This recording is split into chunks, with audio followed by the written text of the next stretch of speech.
What's going on, Merc fam? Thank you for tuning in to episode 9 of our 31 Days of Halloween challenge. I'm super happy about how far we've come together as a channel, man. For all of the new viewers out there, go ahead and hit that like button, subscribe, hit the notification bell. I just want to make sure that everything I post, you guys are aware of. It's very simple, all right? I'm doing this for y'all. Now, without further ado, let's jump into this awesome movie, man. I actually was recommended to do this movie from one of my cousins, Andrea. Andrea was good with you. So this movie was released in 2008, and to be honest with you, with all of the research that I've been doing on every movie that I've done, this one is a really good entry, all right? So the movie really revolves around a group of white people vacationing in Mexico, and what they're trying to do essentially is visit these Mayan ruins. They're supposed to do this tourist type of stuff, and that was the plan. They're out partying at this hotel, and for the most part, they're keeping to themselves, but they actually are introduced to this German tourist who is looking for his brother Heinrich. What I really liked about this movie was the vacation-y vibe that they portrayed during the beginning. It really had no sense of danger. They were having a fantastic time, just really going through what you go through on a vacation. Hangovers, you're full, you're burnt, you're sleepy. And you know how when you're on vacay, some people want to go do these excursions that you don't really have the time or energy to do. You rather be in bed and kind of rejuvenate a little bit. But there's always somebody that's like, nah,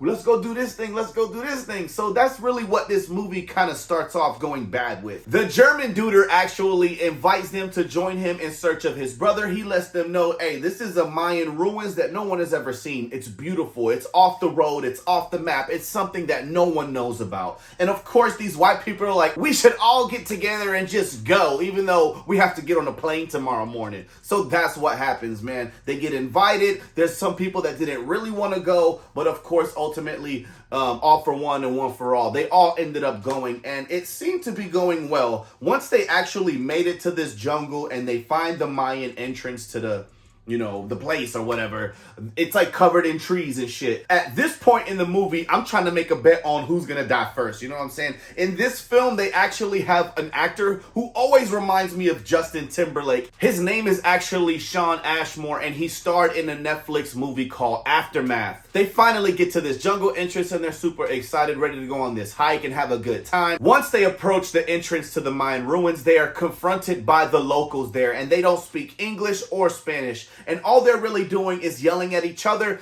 The group of Americans and the German guy and his friend who all went, they're trying to communicate with them and just, hey, look, we're looking for Heinrich. Really, the German guy had ulterior motives. You know what I mean? To me, it seemed like he just kind of brought everyone along to help him find his brother and painted it in a way like we're going to go see some amazing shit. Missed having this altercation. One of the females actually is stepping back because it's getting a little intense. Everyone is yelling. I think that weapons were drawn at this point, and she actually accidentally steps on one of the roots, one of the vines, just some plants that surround this ruin. And the people immediately, the local people, just went berserk, and they ended up shooting one of the guys right in the face, the German guy's friend, all right? So they literally killed, I think his name was Mathias. They dropped him right there, and these people were literally forced to run up onto the ruins, and immediately the locals surrounded them. It's like at this time in the movie, things were so intense, like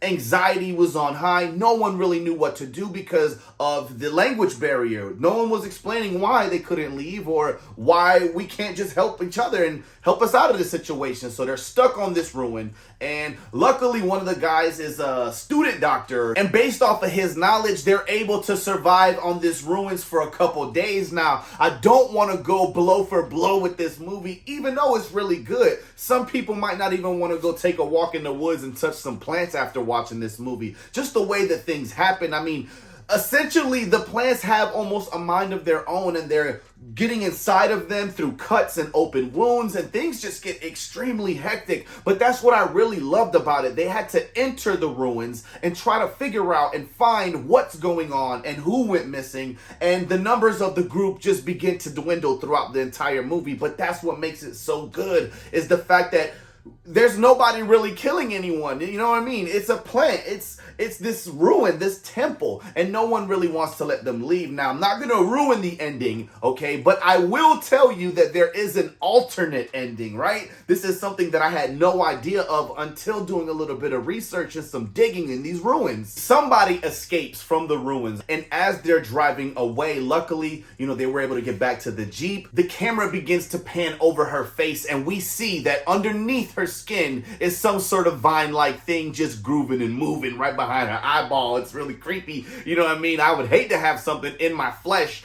all up in my skull and my eyeballs growing or taking over my body, man. And that is an ending that did not happen. You know what I'm saying? So it's really cool to see. In that deleted scene of that unreleased ending, they show someone visiting her gravesite. And while they're looking at her gravesite, they see these beautiful red flowers blooming from her grave, and not like any other. And they reach down, and as they're going to touch it, this very high-strung music starts playing, letting you know that the vines have grown out of her corpse, through the coffin, out the soil, and through the grass. And this is the reason why those locals popped off their buddy in the beginning, because they knew, man, once this vine or this cursed plant shrubbery gets a hold of you, it's a wrap, man. There's no way to clean it, no way to cleanse it, no way to heal you, all right? And what they were doing was guarding it. So they seem like the bad guys, but really, in all actuality, they were just trying to protect the world. They're like the Mayan Avengers of Mexico. Órale, vato. What did you think about this review? Did you hate it? Did you like it? Did you love it? Only way that I'm gonna know is if you hit the like button, you subscribe, you jump in my DMs, and we have a full-on discussion. There's nothing that I enjoy more than having full-on discussions with you all about the movies that we have all chose as the Merc fam. At the end of the day, I'm gonna give The Ruins a 9 out of 10. I absolutely love this movie, everything about it, the way that it was shot, the horror, the fake Justin Timberlake, everything. But you already know what it is, man. It's your boy Merc. It's been a pleasure,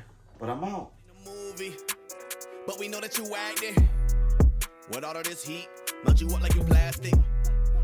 Niggas will switch up on you in a moment. Like a stack of hundreds, I'm never folding. Heard they changed on me, I never noticed. Hit her and her friends, once that's a bonus. At the top, but I came from the lowest. Married to the money, yeah, I'm devoted.